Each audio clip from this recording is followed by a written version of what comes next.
Ok, bienvenue dans cette première édition de notre nouvelle émission Discussion à visée philosophique.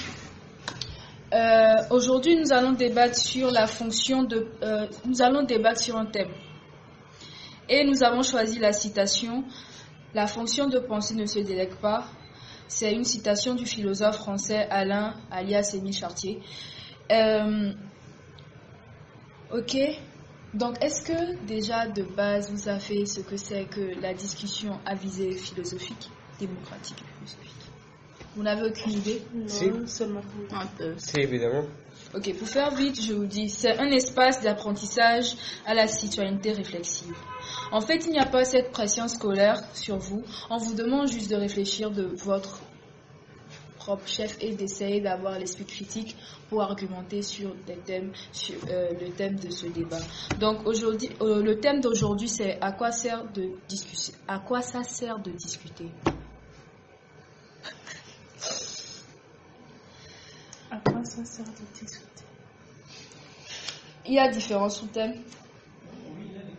Est-ce que l'on discute ou pas quand on se bagarre? Pourquoi? Quelle différence?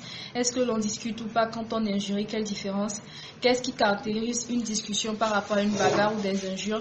Comment définir la discussion, etc., etc. Donc, pour débattre sur ce sujet, nous avons des débatteurs. Nous avons Emilio. Adélio. Je vous donne la parole pour vous présenter. Adélio, en première S. Hassan Kamel Obala, troisième Jimmy. Priscille Adolfo, première S1. Sandrine Assouna, première S1.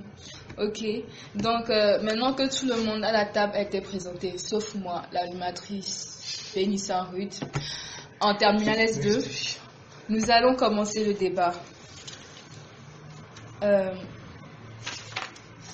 Donc déjà, merci d'être là, merci d'être venu débattre avec nous. Alors, la première question sur laquelle nous allons discuter, c'est d'abord la discussion. Qu'en pensez-vous? On va discuter de la discussion. Oui, c'est le but. En fait, le sujet, c'est à quoi ça sert de discuter. Mais d'abord, le mot clé dans tout ça, c'est discuter. Il faut déjà que nous... La définition? Nous définissons. Que nous définissons alors ce mot. Donc, déjà, la discussion en soi, qu'est-ce que vous en pensez? Nous allons commencer par ma droite. Mademoiselle Sandrine. Ok. Quand on parle de discussion, je pense tout de suite à des échanges entre des personnes. Ça peut être... ce sont des échanges verbaux a priori. Des échanges verbaux, excusez. Donc voilà.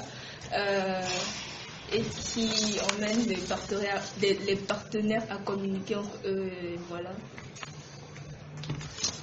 Donc. Pour moi, une discussion, c'est une interaction entre plusieurs personnes, que ce soit par le geste, la parole ou autre chose.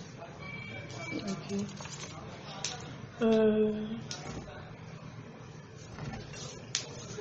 Donc, pour moi, une discussion, c'est quand plusieurs personnes s'échangent des pensées, mais à condition qu'ils aient le même langage. Et ça peut se faire par le geste, les contacts corporels, le verbal, voilà. Verbaux. Oh, d'après moi, la discussion, c'est une arme. Et comme toute arme, elle peut être utilisée pour le bien et pour le mal.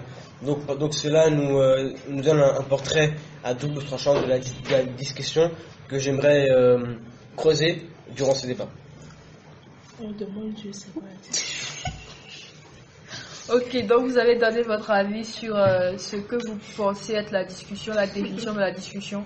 Mais est-ce qu'on peut aussi penser en ces termes? Par exemple, lorsque nous pensons souvent que la discute, c'est la dispute. Nous faisons souvent cet amalgame-là, que la discute, c'est la dispute. Et souvent, les garçons pensent que c'est un truc de filles, la discute. Et que les garçons, eux, ils ne discutent pas, ils frappent. Qu'est-ce que vous en pensez? Ça dépend. Personnellement, je pense que discussion et dispute, c'est différent. On peut dire qu'une dispute est une discussion, mais on ne peut pas dire qu'une discussion est forcément une dispute. Donc, pour dire que c'est un truc de filles, c'est impossible, parce que les garçons aussi interagissent entre eux. Vous savez, l'idée de la discussion, de la dispute, en fait, comme je l'ai dit, en définition, la discussion, c'est une arme. Et une arme peut servir pour le bien et pour le mal. La discussion peut être une dispute si elle sert dans le mal. La discussion, c'est réciproque à chacun. C'est une arme à double tranchant. C'est réciproque à la personne qui utilise cette arme. Parce que si moi je discuterai différemment que l'autre personne. Peut-être que moi, quand je discute, je me dispute. Que quand vous discutez, vous ne vous disputez pas, mais dans la discussion, il y a toujours l'intérêt de contradiction qui revient à la dispute. Parce que si on discute tout le temps sur le même sujet, les références communes, ça ne laisserait pas accrochant. Excusez-moi. Mais donc du coup, vous pensez que la discute c'est la dispute ou la discute ce n'est pas la dispute? Mais ce que je pense, c'est que c'est réciproque. Comme ce que l'a dit notre cher camarade, la discussion contient la dispute, mais cela dépend des personnes. Ça peut entraîner la dispute.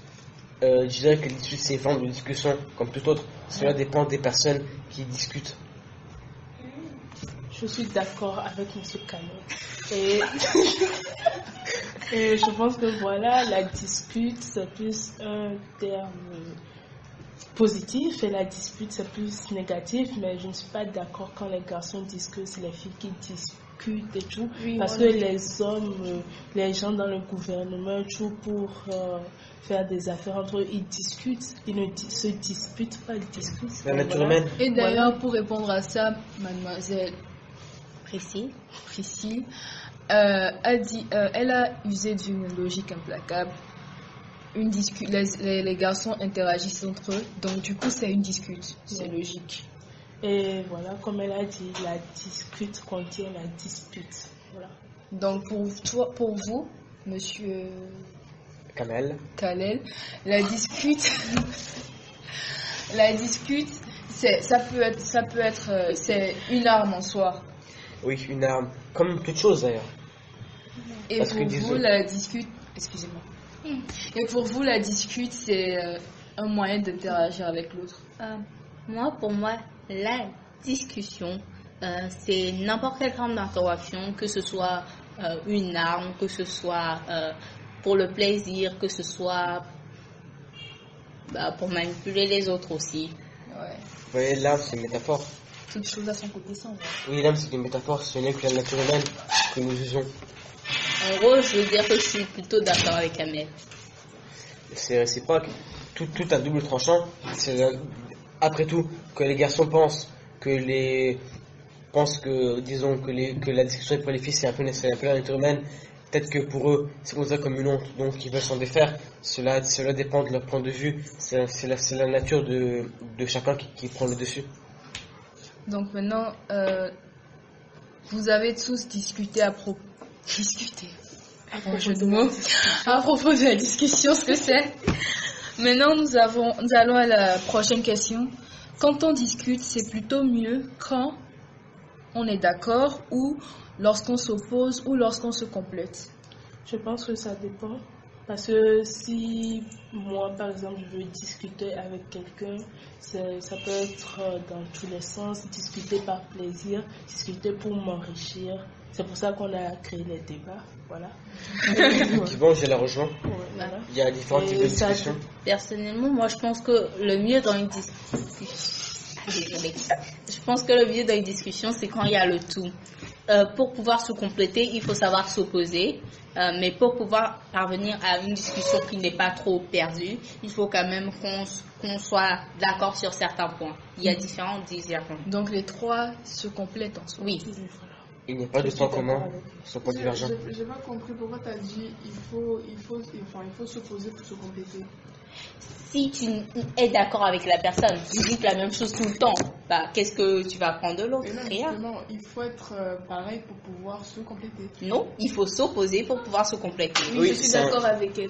Quand tu dis, moi, si par exemple toi tu sais que le mur il est blanc Et l'autre, il sait que la fenêtre, elle est bleue, par exemple. Si vous deux, vous savez que le mur, il est blanc, qu'est-ce que tu rajoutes à l'autre? Mais Il le sait déjà. L'autre dit,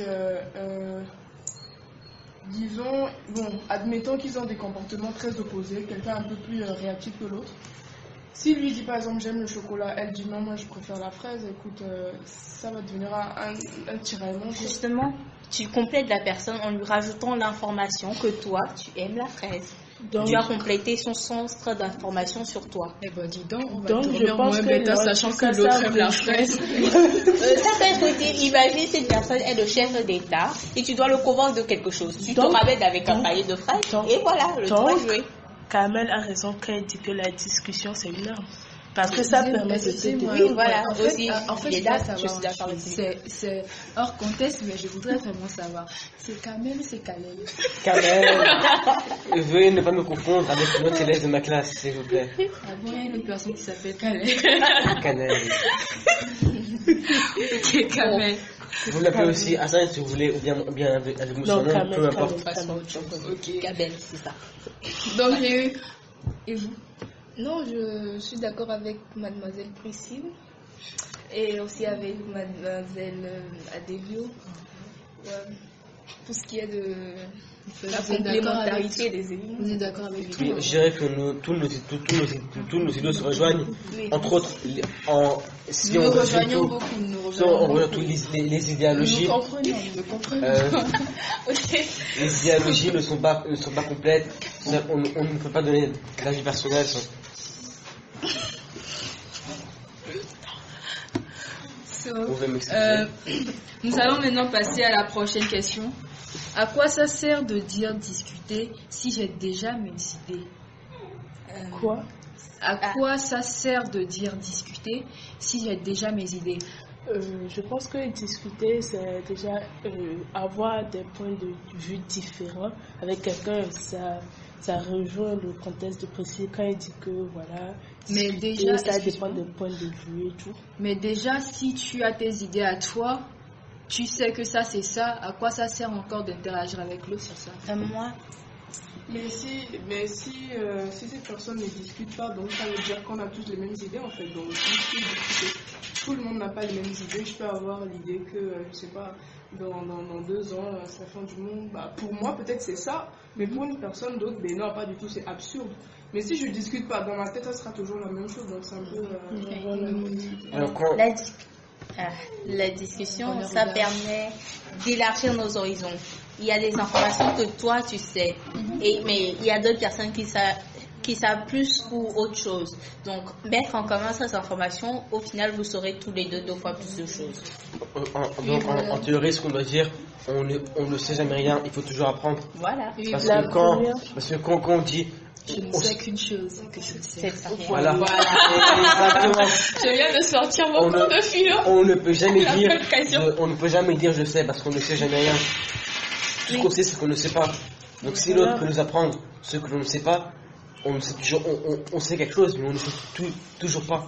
Donc cela nous enrichit sans nous compléter. Je suis d'accord avec toi, hein. Je suis très d'accord avec toi, mais le truc c'est que tu parles juste à côté de quelque chose, c'est juste que tu ne formules pas bien en fait. C'est vrai que... tu peux répéter s'il te plaît, mais vas-y répète s'il te plaît, comment t'as dit? Non, ce que je venais Oui. d'éloquer, ce que vous avez oublié, en théorie, c'est juste que quand on dit je sais, quand on pense je sais, donc pas la peine de débattre, je sais, pas la peine de discuter, ce n'est pas parce que puisqu'on ne sait jamais rien, ce que l'on sait, c'est qu'on ne sait pas normalement. Un homme doué de savoir et d'esprit ne sait pas. On veut savoir, on ne sait pas. Parce que, disons, est-ce que je sais ce que l'autre sait? Non, donc par conséquent, il faut toujours débattre. Donc Faut voilà, toujours ça apprendre de permet l'autre. de C'est pour s'enrichir ça- mutuellement. Ça rejoint ce que tout le monde a dit, en fait. Donc Et voilà. c'est le but Et de c'est la pour- discussion. Voilà, Et c'est pour ça qu'on a créé la Et c'est pour ça qu'on... Théoriquement, je pense que on a des connaissances. C'est pas comme si on va pas jouer au philosophe en faisant non, je connais rien. On connaît tous des choses. Mais le but, c'est d'atteindre la connaissance. Enfin, le but, c'est vraiment ça. Donc, ce que je pense que tout le monde essaie de dire, c'est que le début de la connaissance, c'est d'admettre qu'on ne sait pas faire. Oui. Mais théoriquement, on sait tous des choses. En fait, plus ou moins complète. En fait, moi, je pense qu'on ne sait pas, on pense. Parce que comment savoir que ce qu'on pense savoir est une vérité? Donc, on ne peut pas dire qu'on sait.